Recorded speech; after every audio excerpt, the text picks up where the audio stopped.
औज़ुबिल्लाहि मिनश्शैतानिर्रजीम बिस्मिल्लाहिर्रहमानिर्रहीम। देखें जी, आज हम डबल इंटीग्रल की सीरीज़ को शुरू कर रहे हैं, जिसमें से आज जो हमारे पास लेक्चर है वो ये है। इसके अंदर यानी हम जो आज डिस्कस करेंगे ओवर द रेक्टेंगल रीजन के ऊपर डबल इंटीग्रेशन कैसे की जाती है उसको हम डिस्कस करेंगे। उसके अलावा याद रखिएगा कि हमारे पास क्या कहते हैं, डबल इंटीग्रेशन जो है अक्सर बेशतर हमारे पास जो ज़ाहिर करती है वो वॉल्यूम को ज़ाहिर करती है, यानी वॉल्यूम को ज़ाहिर करती है। बाकी ये एरिया को भी ज़ाहिर कर लेती है।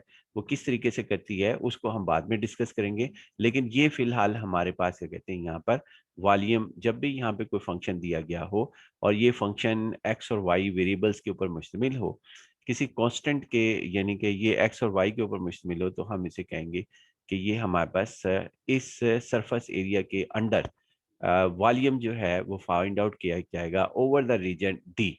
इसको हम डी रीजन कहेंगे। ये डी रीजन जो है, यहाँ पे कभी सर्कल हो सकता है, कभी रेक्टेंगल हो सकता है, कभी कोई इर्रेगुलर शेप भी हो सकती है। 2D के अंदर, 2D में यानी एक्स वाई प्लेन के अंदर हमारे पास जब भी यहाँ पे दिया जाएगा, वो आपके पास डी की जगह एक्स वाई प्लेन हमारे पास, यानी यहाँ पर एक्स वाई प्लेन के अंदर से कोई फिगर दे दी जाएगी और उसके ऊपर हम जो है सरफेस, एक इस सरफेस को डिफाइन करेंगे इस रीजन के तहत, और उसके बाद फिर हम इसके अंदर उसका वॉल्यूम जो है वो फाइंड आउट करेंगे under this surface over the region D. अब डी को लिखने के तरीकेकार हमारे पास ये हैं, X Y belongs to R square और 1 less than X, x less than equal to 2 और 0 less than equal to Y, Y Y less than equal to 3। ये हमारे पास एक सेट बिल्डर फॉर्म के अंदर रीजन को डिफाइन किया गया। तो इसका एक तरीकेकार तो हमारे पास ये है कि हम अपने फिगर को इस तरीके से जाहिर करें, यानी इस तरीके से हम इसको ज़ाहिर करें और इससे सवाल हल करें। एक और इसी सवाल को आपको एक और तरीके से ये पूछता है, जिसका नाम मैंने और किया है यहाँ पर, और इसको वैल्यूएट करने का तरीक़ेकार, यानी कि ये हमारे पास इस तरह भी पूछता है। यानी एक ही सवाल को पूछने के मुख्तलिफ तरीके हैं, आप ज़रूर इसको ज़हन में रखिएगा।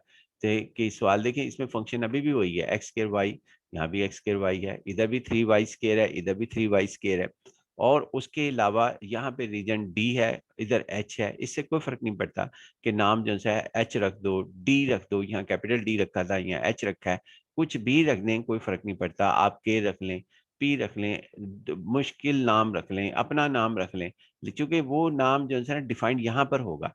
एच आप देखें ना, यहाँ डिफाइंड हो रहा है, जिस तरह यहाँ डी था वो ये डिफाइंड हो रहा है। इससे कोई फर्क नहीं पड़ता कि आपका नाम लिखा हुआ है यहाँ पर इस जगह पर, और इधर जो है वो सेट का कोई भी नाम रखा जा सकता है। ये तो हम सब जानते हैं, ये सेट ही है हमारे पास। X Y belongs to R square such that 1 less than equal to x, x less than equal to and 0 less than equal to Y, Y less than equal to 3। अच्छा जी, ये अब हमारे पास फिलहाल हमने नाम एच रखा। H is a region bounded by the 4 lines. अब x is equal to 1, ये देखेंगे यहाँ पे x is equal to 1, x is equal to 2, ये अपर लिमिट हो गई, ये इसकी लोअर लिमिट हो गई, y is equal to 0 और y is equal to 3 हमारे पास लिखा गया। यानी ये हमारे पास क्या कहते हैं, इस तरीके से इसको लिखा जा सकता है। अब हम आते हैं जी इसके अंदर एक और वे से हम कैसे डिफाइन करते हैं इसी चीज को, ये भी देख लेते हैं जी। हमारे पास और तरीके, एक ही सवाल को मुख्तलिफ तरीकों से मेंशन किया जाता है। ये फॉर्मेट बताना इसलिए ज़रूरी था कि आपको एग्जाम के अंदर कोई भी फॉर्मेट आ जाए, सवाल जो है सोल्यूशन सबका एक ही होगा जो मैं आखिर में करूँगा। यहाँ देखें दोबारा ये लिखा, अब इसके अंदर इन्होंने यहाँ पर फिगर दे दी है, ये फिगर दे दी है आपको, ये वाली फिगर, ये फिगर जो से रेक्टेंगल ही बनाकर दे दी, और इसमें लिखा हुआ है कि आप इसके तहत जो है ये काम करेंगे, जो हम बाद में इसका सॉल्यूशन डिफाइन करेंगे। वहाँ पे सबसे पहले किसी और फॉर्मेट में था, फिर उसके बाद क्या कहते हैं सेट बिल्डर फॉर्म में था पहले, फिर उसके बाद क्या कहते हैं वो लाइंस की फॉर्म में था कि 4 लाइंस है, इसमें फिगर ही उठा के दे दी। और उसके बाद अगर हम गौर करते हैं कि एक और तरीका है, और यहाँ पे हम लिख रहे हैं, तो ये एक और तरीके सार से डिस्कस कर रहे हैं। लेकिन इसके अंदर ना अब यहाँ पे एक काम देखें, मैं जो असल पॉइंट आपको समझाना चाह रहा था वो क्या था कि इसके ये भी तरीकेकार है, ये भी तरीकेकार आपके पास है जिसको मैंने हाइड कर दिया है, और ये दूसरा जो आपको विजिबल है वो भी तरीकेकार है। लेकिन इसमें और इसमें फ़र्क क्या हुआ?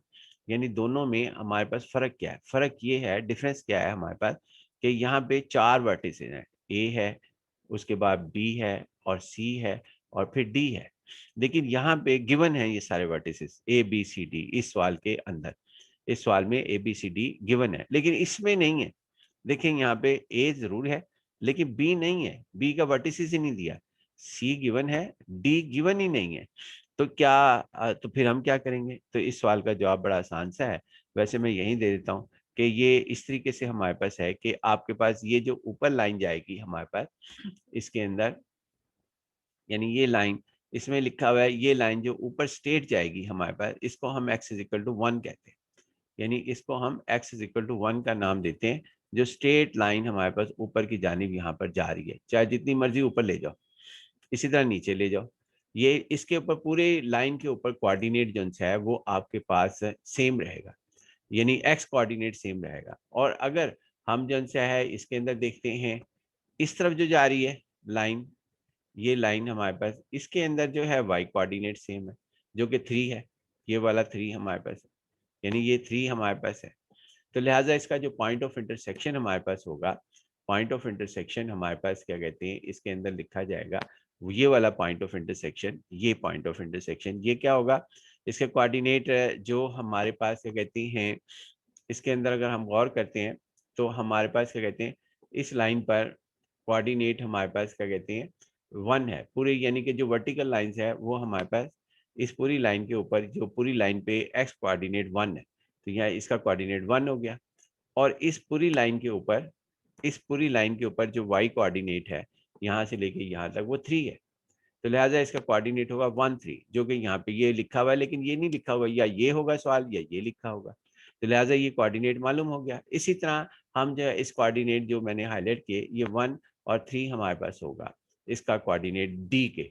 और इसी तरह हमारे पास क्या कहते हैं, यहाँ पर अगर गौर करते हैं कि हमारे पास इसके अंदर ये कोऑर्डिनेट्स, यानी ये बी का, बी के कोऑर्डिनेट्स हमारे पास क्या होंगे, ये लाइन ऊपर जा रही है, जितनी मर्जी ऊपर ले जाओ।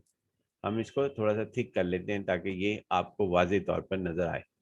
इसमें ये देखें, ये लाइन जा रही है हमारे पास इस तरह, तो ये आपके पास पूरी कोऑर्डिनेट जितना मर्जी ऊपर ले जाओ, ये सब जगह पर आपके पास इसी तरह नीचे ले जाओ, इसी को नीचे ले जाओ, कितना मर्जी नीचे ले जाओ। फिलहाल में नीचे जाने की जरूरत नहीं, क्योंकि ये बी हमारे पास तक पहुंचना था। बी इसके ऊपर 2 है, मुझे कैसे पता लगा जी ये बी जो है वो 2 है?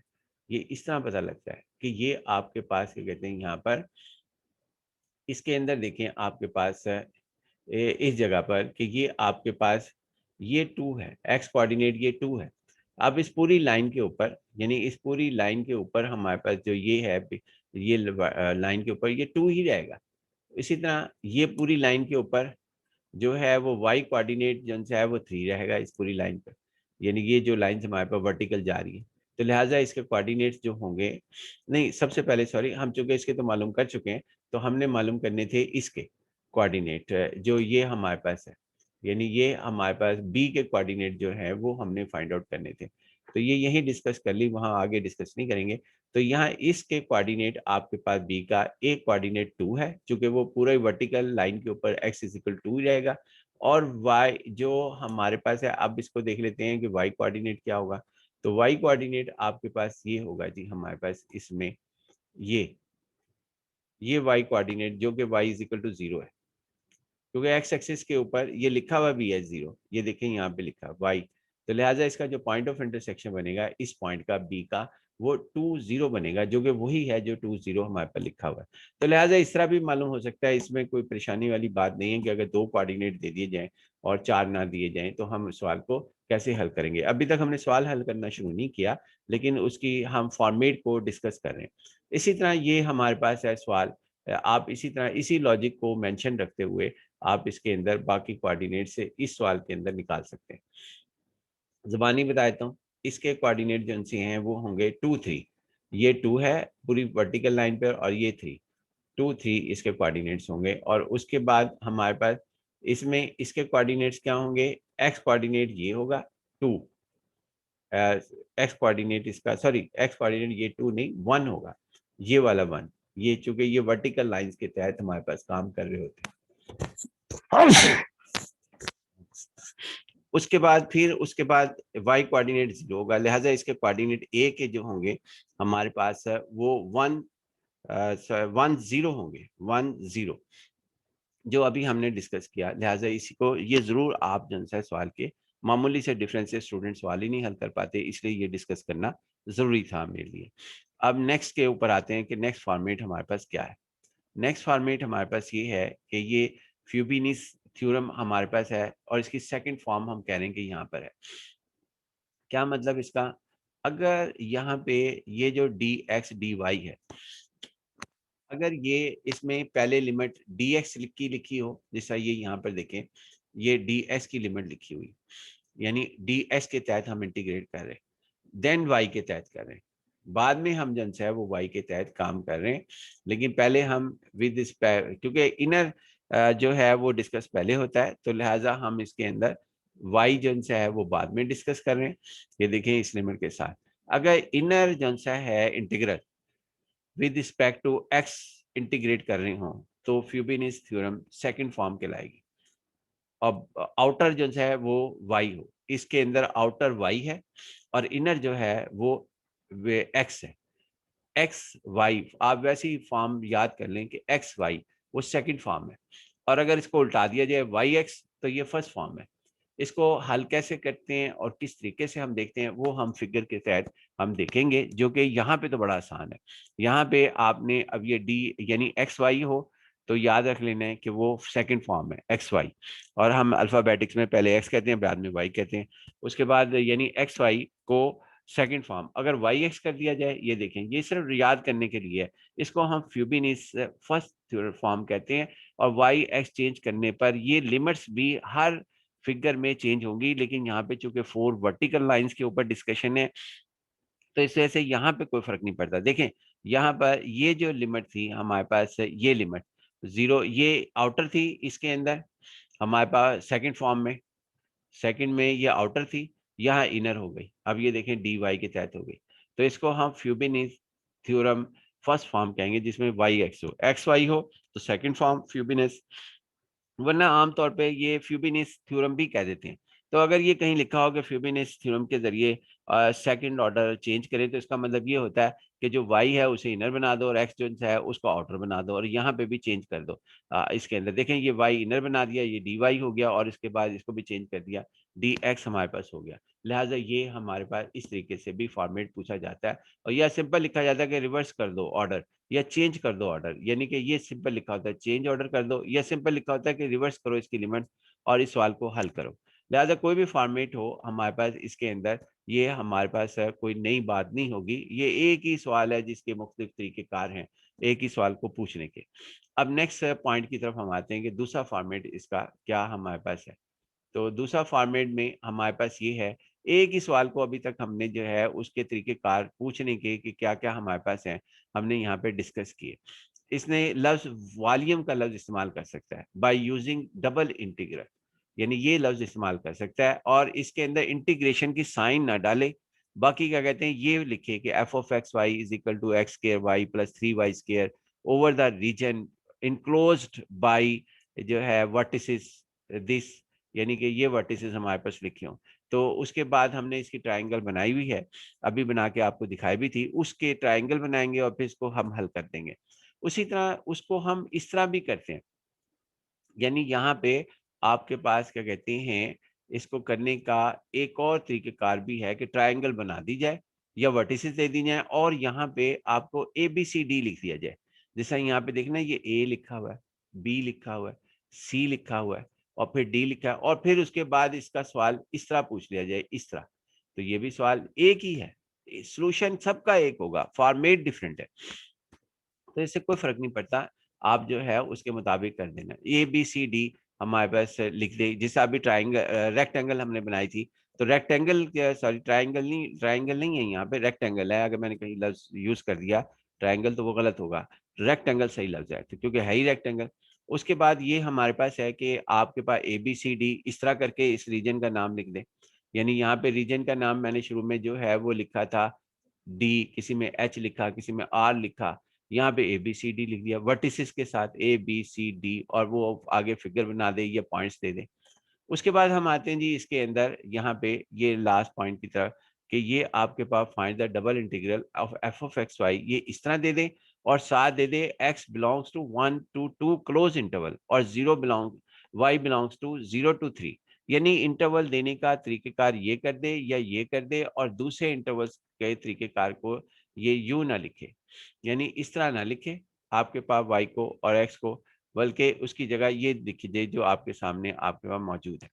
तो लिहाजा इसको हम इस तरीकेकार से जो है ये फॉर्मेट हमारे पास मौजूद है। अब हम आगे चलते हैं जी इसके अंदर, इसका सॉल्यूशन अब हम शुरू करते हैं। कोई सा भी फॉर्मेट आप ले लें जो मैंने और करके जो है वो लिखे। अब इसके अंदर मैंने यहाँ पर सबसे पहले तो ये किया है कि ये हमारे पास है, ये फॉर्मेट चूज किया X is equal to 1, X is equal to 2, Y is equal to 0, Y is equal to 3, 4 lines का, और इसको हल करना शुरू किया। कोई भी कर लेते। इसके अंदर मैं अपने आप जो है वो बना रहा हूँ यहाँ पर अपने आप ही क्या कहते हैं रेक्टेंगल बना रहा हूँ। तो ये सबसे पहले मैं यहाँ पे रेक्टेंगल बनाता हूँ जी इसका। इसमें हमारे पास क्या कहते हैं, ये हमारे पास है, ये x इज इक्वल टू ऊपर जितना मर्जी ले जाओ, x इज इक्वल टू 1 हमारे पास होगा, ये लिखा हुआ भी है x इज इक्वल टू 1। हमारे पास x इज इक्वल टू 1 जो है वो लिखा हुआ है। तो x इज इक्वल टू 1 हमारे पास इसकी इस तरीके से लिखी जाएगी।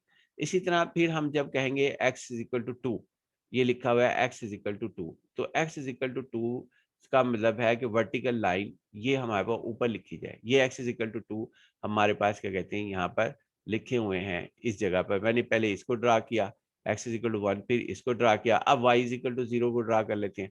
y इज इक्वल टू 0 का मतलब आपके पास ये है कि x एक्सिस, ये देखें हमारे पास ये वाली लाइन हमारे पास, यानी ये लाइन हमारे पास होगी आपके साथ x एक्सिस, ये लाइन, ये लाइन हमारे पास y, इसमें पूरी इस लाइन पर y 0 हमेशा रहेगा।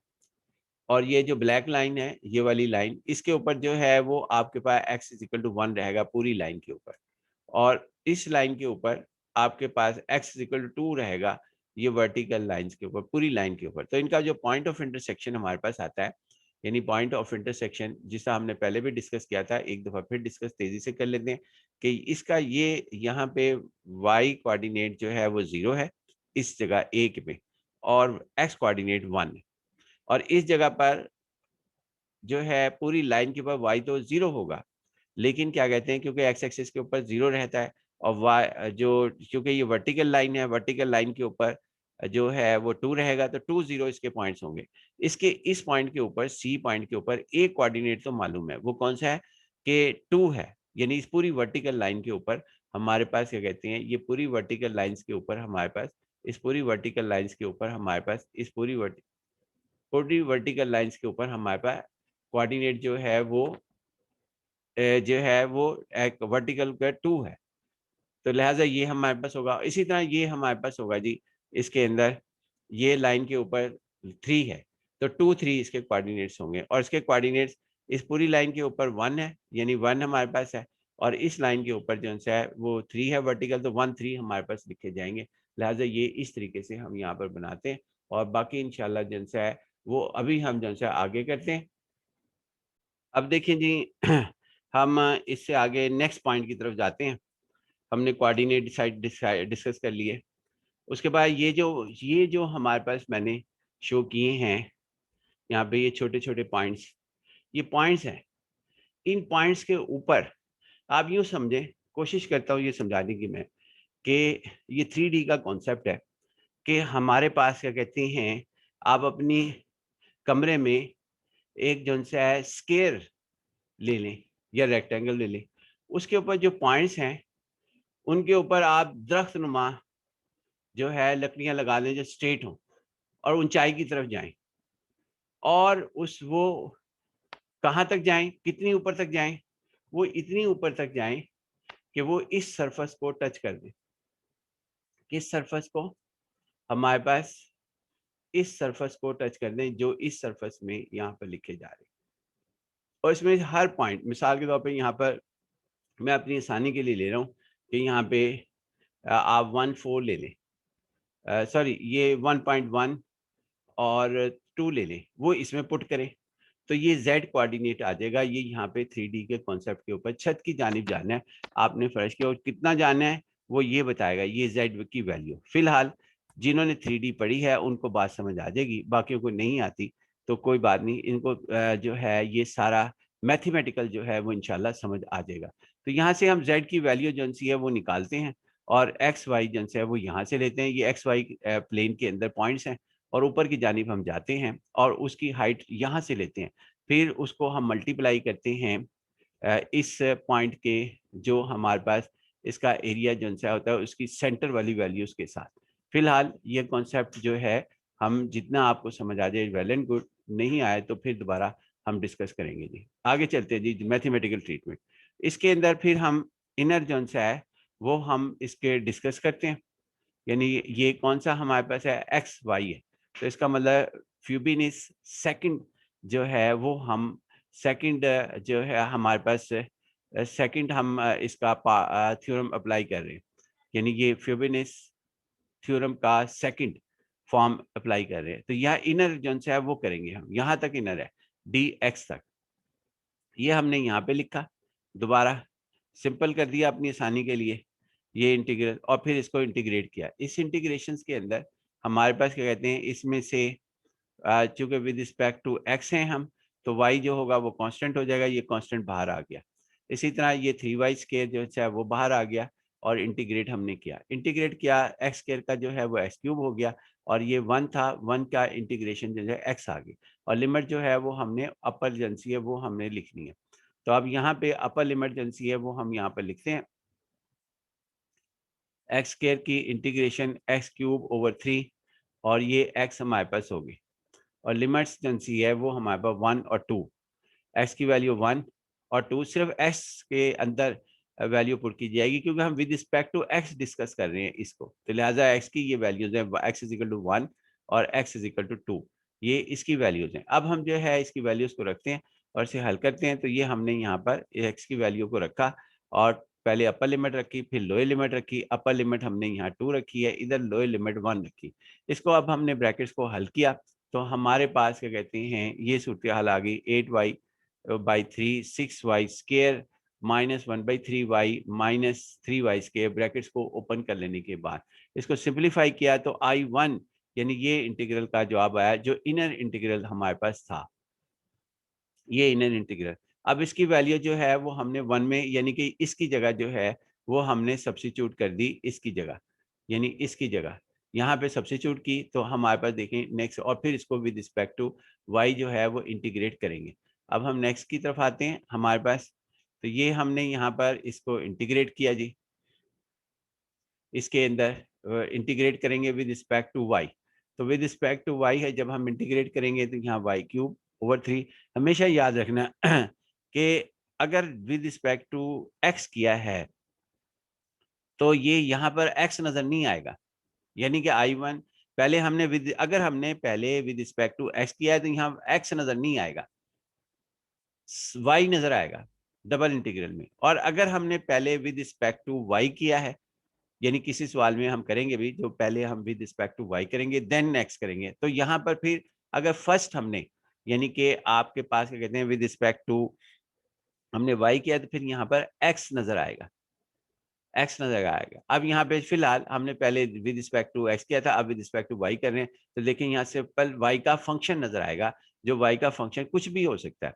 फिलहाल यहाँ पे ये इसका आंसर है, तो वाई क्यूब ओवर 3 आ गई इसकी इंटीग्रेशन, इसका वाई स्क्वायर ओवर 2 आ गया, फिर अपर लिमिट पुट की हमने, ये 3 और ये 3 कैंसिल हो गए, यहाँ पे 27 आ गया, ये 0 हो गया, ये 7/6 हो गया, 3 × 2, और वाई स्क्वायर 3 का स्क्वायर माइनस 0 का स्क्वायर, इसको मजीद सिंप्लीफाई किया तो 75/2 हमारे पास आ गया।